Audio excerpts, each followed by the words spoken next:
Georgia! Not that long ago he was calling me frigid. Now he wouldn't touch me if I pegged him. I don't regret it because it would have been a disaster. For the kid most of all. Our marriage is. Just tell me there's hope for us. A glimmer. I think is what I said.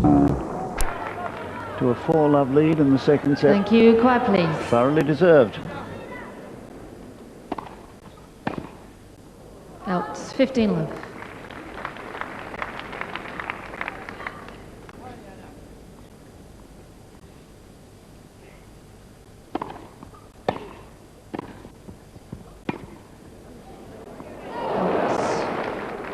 30 love. Well, it was the right shot, all right. Net first serve.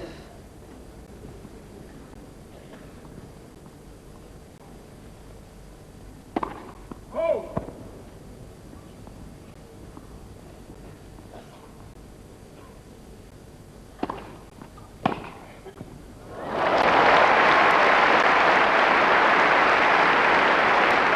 30-15.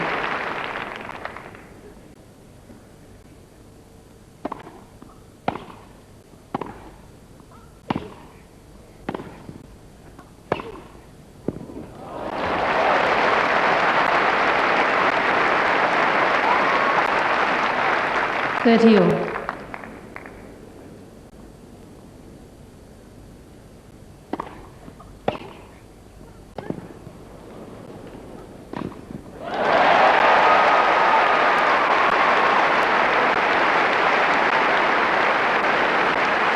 30-40. And she really can't do a thing wrong at the moment. Point for 5 love.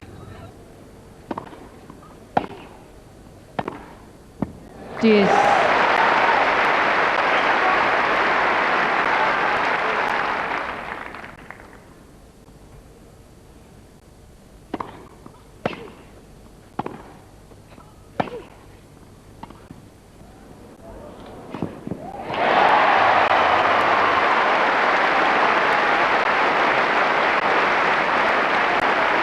Advantage, Miss Dokic.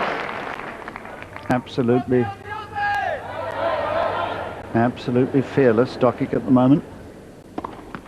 Net for serve.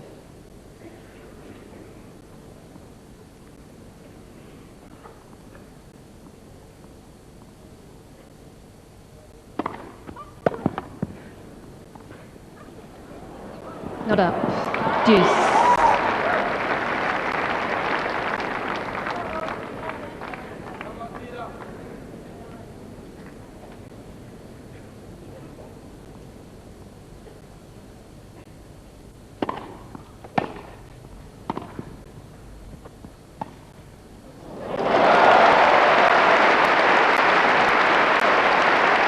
And this is the best drop shot that Dokic has played. Disguised, and Martina doesn't see it coming. Usually Martina reads those sort of things.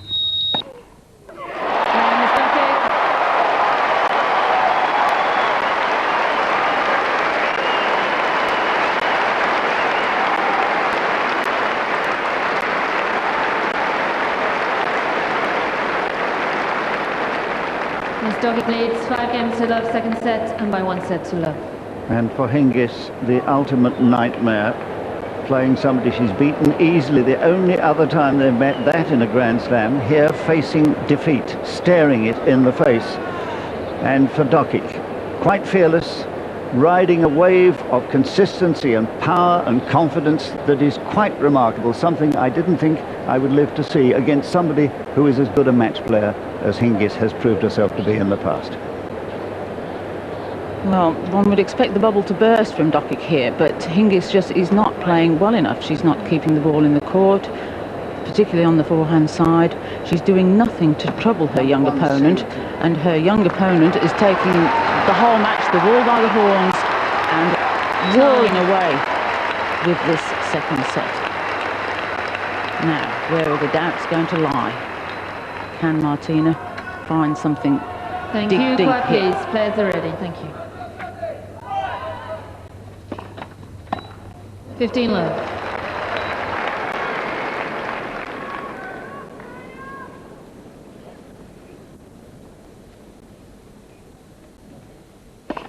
Net for serve.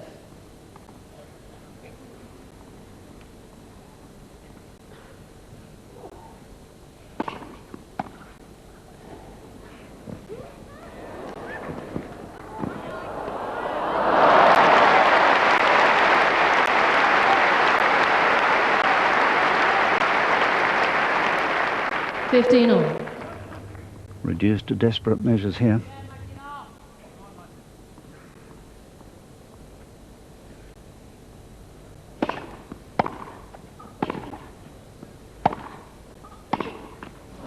Fifteen 13.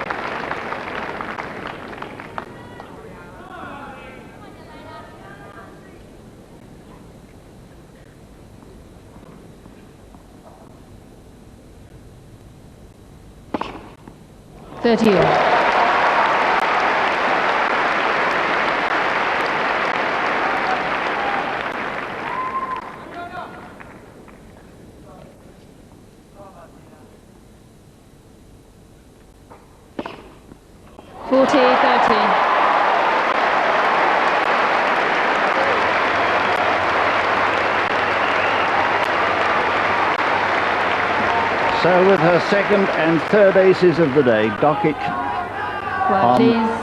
match point. Quiet, please.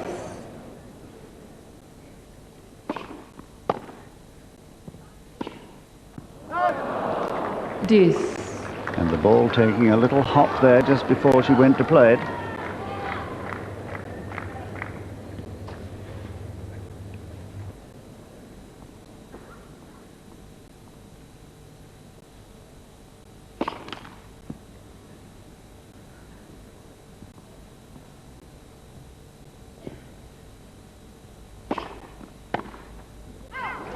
Advantage, Miss Dokic.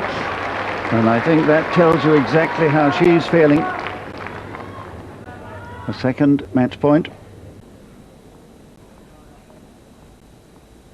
Wait, please. Wait, please.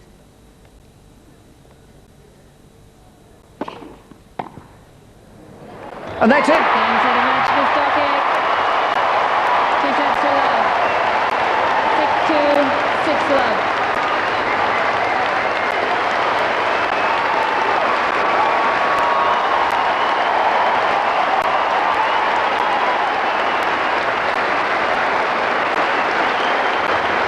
So 54 minutes of the most extraordinary scenes on a tennis court I can remember seeing.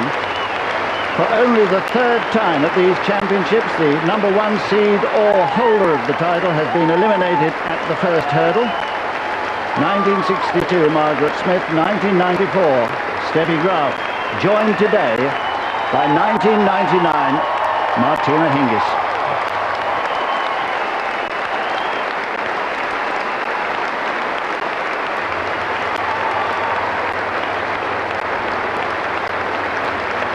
And the number one court crowd, a standing ovation for a quite remarkable young lady. 6-2, 6 love in 54 minutes. The number one seed, the world number one, has gone. One of the most extraordinary results of this or any other Wimbledon. Can you believe it, Sue? I can't, just sitting there watching it, and the way she played, you kept thinking that at any point, you know, the realisation is going to sink in and she's going to lose concentration and let Hingis back in. She just played it right to the last point, so confident for someone so young. Did you feel at all that Hingis sort of gave up when she in the second set, when she was like 3 love down and the girl was hitting the ball like a rocket against her? Did you feel that she was sort of packing it in a bit? Yeah, she didn't really have any game plan. She didn't know what to do. She was trying to drop shots or some crazy shots and mixing it. It looked to me almost as though she was crying at some point in that second set, as though she just knew what was happening and she couldn't do anything about it. And I also feel that what happened at the French Open in the final against Steffi Graf, where she, you know, got point penalties and was threatened to be disqualified, and all the press that went with it. I think it all was inside her, and she just couldn't get rid of it and didn't know what to do out there, because she's only 18. So, something of a hangover you felt from the Paris I game. think so, because, you know, it's all been through the press, and a lot of the players have criticised. Some said she should have been, you know, not allowed to play here, and that's tough to take for someone so young, and I think it emotionally affected her greatly, and she wanted to come out here and prove it, and she picked the wrong opponent, because, For sure. you know, know, Jelena just went out there and just played beautifully. I mean, she looked like the you know, the world number one, didn't she? Yeah, well, she may well be in due course. It's frightening, isn't it? I mean, over here we're so looking at our 16-year-olds thinking, well, you know, if we can get them a wild card into the event and do that. And along comes Jelena from there. She comes through the qualifying, which is very tough in itself. Just to qualify for the championship is brilliant, and then to walk out the way she did, it was the manner of which she won that impressed me more than anything. She was having a smile through it, wasn't she? A giggle I think now I and would again. have. Quite extraordinary. And of course they'd played each other in the Australian, hadn't they? And Hingis had won 6-1 and 6-2. Yeah. And so she must have thought this is a foregone conclusion. Perhaps, do you think she went out with that in her mind?